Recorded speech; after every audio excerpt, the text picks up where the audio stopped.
ሰላም ጤና ይስጥልኝ። ዛሬ ለብዙዎቻችሁ ተስፋ የሚሆን አንድ ትልቅ የምስራች ይዤላችሁ መጥቻለሁ።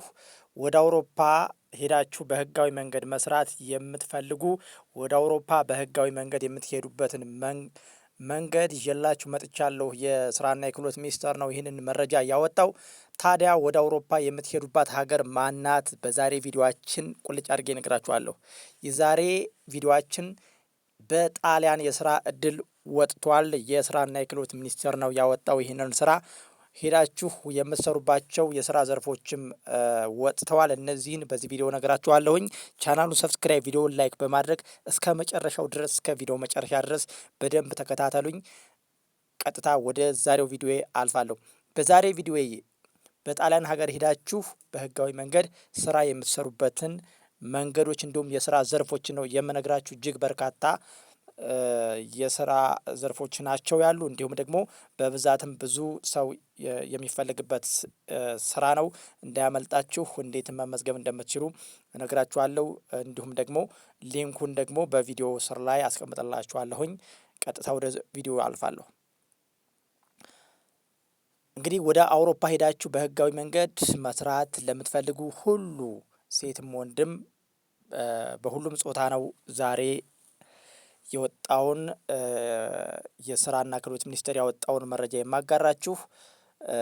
ከመጀመራችን በፊት አንድ ትልቅ ማስጠንቀቂያ ልስጣችሁ። በማህበራዊ ሚዲያ በሚለቀቁ ሀሰተኛ መረጃዎች እንዳትታለሉ ጥንቃቄ ማድረግ አለባችሁ።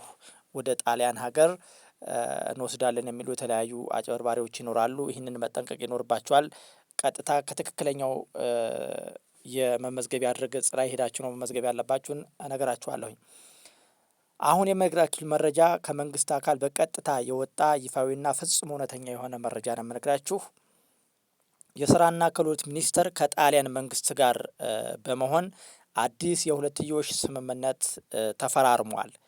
በዚህ መሰረት በሆቴልና በመስተንግዶ ዘርፍ በርካታ ዜጎችን በህጋዊ መንገድ ለመቅጠር ዝግጁነቱን አጠናቋል።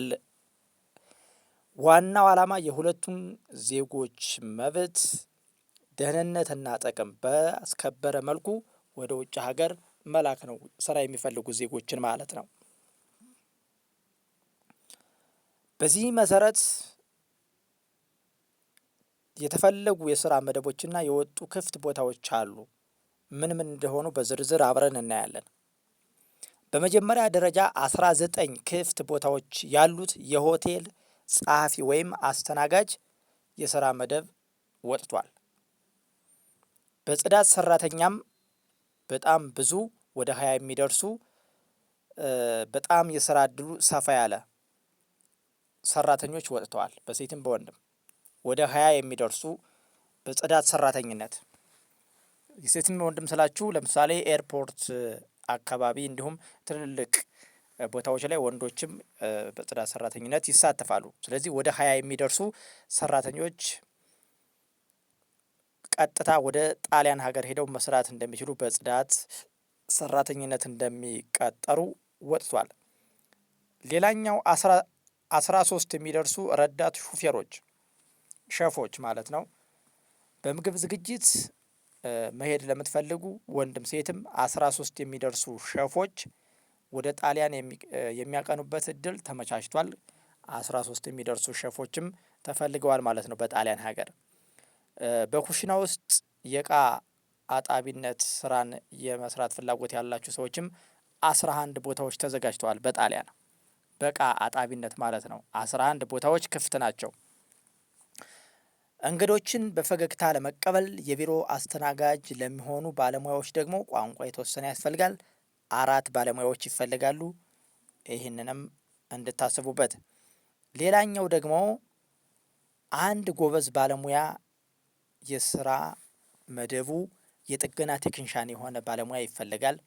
አንድ ሰው ብቻ ነው የሚያስፈልግ። ይህንንም ባለድል ከሆናችሁ የሜንተናንስ ወይንም ደግሞ የቴክኒሻን ባለሙያዎች ካላችሁ ይህንን እድል መሞከር ትችላላችሁ። ሌላው በስፖትራይስት ወይም ደግሞ በማሳጅ ሙያ ለአንድ ሰው የስራ ክፍት መደብ ተፈጥሯል። ማሳጅ ማለት ነው። የማሳጅ ባለሙያ ከሆናችሁ ማሽን ላይ ምናምን ጋር የተያያዘ ነው። ለአንድ ሰው ክፍት የስራ መደብ አለ።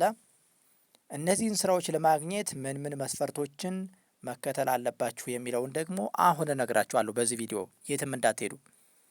አንደኛውና ዋነኛው ነገር ከተጠቀሱት የስራ መደቦች ጋር ተዛማጅ የሆነ የስራ ልምድ ካላችሁ ይበልጥ ተመራጭ ትሆናላችሁ። ለአብዛኞቹ የስራ መደቦች ደግሞ የእንግሊዝኛ ወይም የጣሊያንኛ ቋንቋ መናገር መቻል እንደ አንድ መስፈርት ተቀምጧል ተብሏል። ይህንንም ታሳቢ ማድረግ ይኖርባችኋል። ለአንዳንድ የሙያ መደቦች ደግሞ የሆቴልና መስተንግዶ ትምህርት አካባቢዎች የሙያ ማረጋገጫ ሲኦሲና ትምህርቶች ማቅረብ ምርጫችሁን ያሰፋዋል ማለት ነው።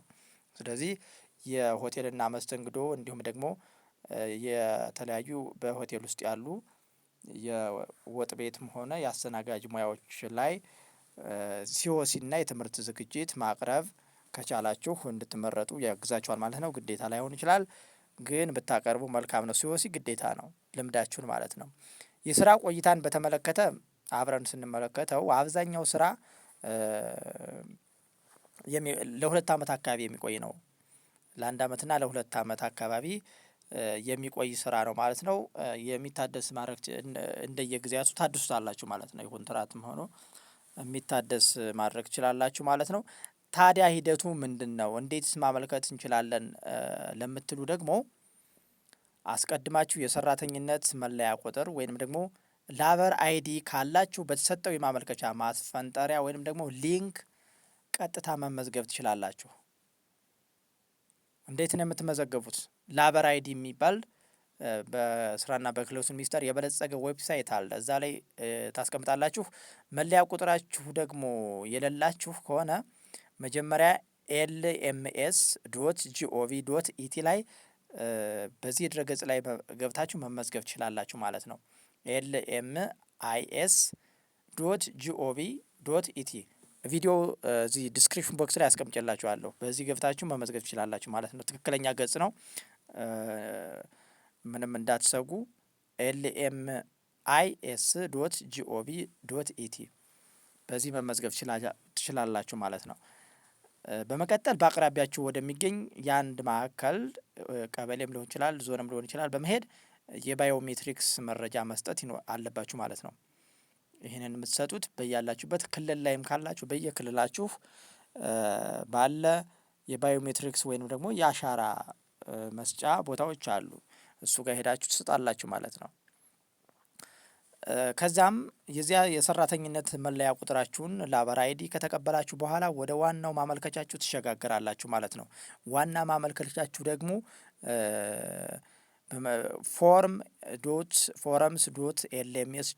ፎረምስ.lms.gov.ኢቲ ኢጣሊ /ሆቴል የሚል አለ። እዚህ ላይ ገብታችሁ በዚህ ሊንክ ገብታችሁ መረጃችሁን በንቃት መሙላት ትችላላችሁ ማለት ነው። ይህንን ድረገጽ አስቀምጬላችኋለሁኝ ዲስክሪፕሽን ቦክስ ላይ አስቀምጬላችኋለሁ። ገብታችሁ በዚህ መመዝገብ ትችላላችሁ። እዚህ ጋር ትልቅ ማሳሰቢያ አለ።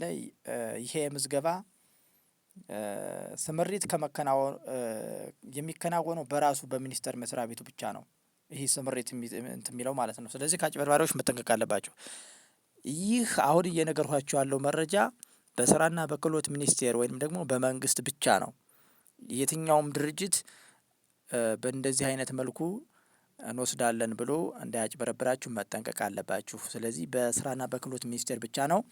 መንግስት ያለምንም አይነት ደላላ ወይንም ደግሞ የውክልና ተቋም ሳያስፈልግ በሙሉ ነጻ ያለምንም ክፍያ ወደ ጣሊያን ሀገር እንድትሄዱ ያመቻቸላችሁ እድል ነው ማለት ነው። ተጠቀሙበት። በነጻ ነው የምትሄዱት። ጣሊያን ሀገር በነጻ ነው የምትሄዱት።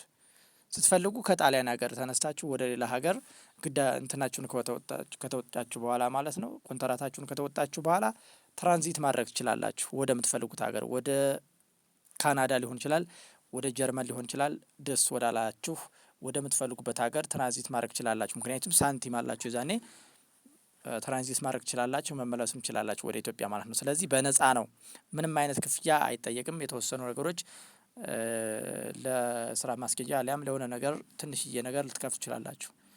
ካለበለዛ ብዙ ገንዘብ የምታወጡበት አይደለም። ይሄ ክፍያ የምላችሁ ሊጠይቋችሁ ከቻሉ ነው እንጂ እኔ እውቅናው የለኝም። ማለትም ክፍያ ለምሳሌ የወረቀት የኮፒ የሆነ ነገር እንደዛ ልታወጡ ትችላላችሁ። አሊያ ለተወሰኑ ለአንዳንድ ነገሮች ነው እንጂ ሙሉ ወደዛ ሀገር ወደ ጣሊያን ሀገር ለምትሄዱበት ምንም አይነት ክፍያ አትከፍሉም። በነጻ የተመቻቸ ነው። በኢትዮጵያ መንግስትና በጣሊያን መንግስት መካከል የተመቻቸ የሁለትዮሽ የጋራ የስራ ልውውጥ ነው። በተለይም ደግሞ ኢትዮጵያኖች ወደ ጣሊያን ሀገር ሄደው ስራ እንዲሰሩ የስራና የክህሎት ሚኒስቴር በመንግስት በኩል በቅንጅት በመስራት ወደ ጣሊያን ሀገር የስራ አጥ ዜጎችን ወደ ጣሊያን ሀገር ሄደው እንዲሰሩ በማመቻቸት ያዘጋጁት ነው። ስለዚህ የዛሬ ቪዲዮአችን ይህንን ይመስላል። በጣሊያን ሀገር ሄዳችሁ ለመስራት ያሰባችሁ ካላችሁ ይህንን ቪዲዮ በደንብ ተመልከቱና ወደ ጣሊያን ሀገር ለመሄድ ማመልከት ትችላላችሁ። እንዲሁም ደግሞ ግልጽ ያልሆነላችሁ መረጃ ካለ ኮሜንት መስጫ ሳጥኑ ላይ አስቀምጡልኝና መልሳለሁ። አሊያም ደግሞ በሌላ ቪዲዮም ቢሆን ግልጽ አድርጌ ይህ ካልገባችሁና ካልተረዳችሁት ቪዲዮውን ግልጽ አድርጌ ሌላ ቪዲዮም ልሰራላችሁ እችላለሁ። አይ ቲንክ ግን ግልጽ ይመስለኛል። ጠይቁ። የኮሜንት መስጫ ሳጥኑ ላይ በኮሜንት አሳውቁኝ። ድረገጾቹን አስቀምጬላችኋለሁኝ ከቪዲዮ ስራ አስቀምጬላችኋለሁ። ተጠቀሙባቸው። ጥሩ ጊዜ ተመኘውላችሁ።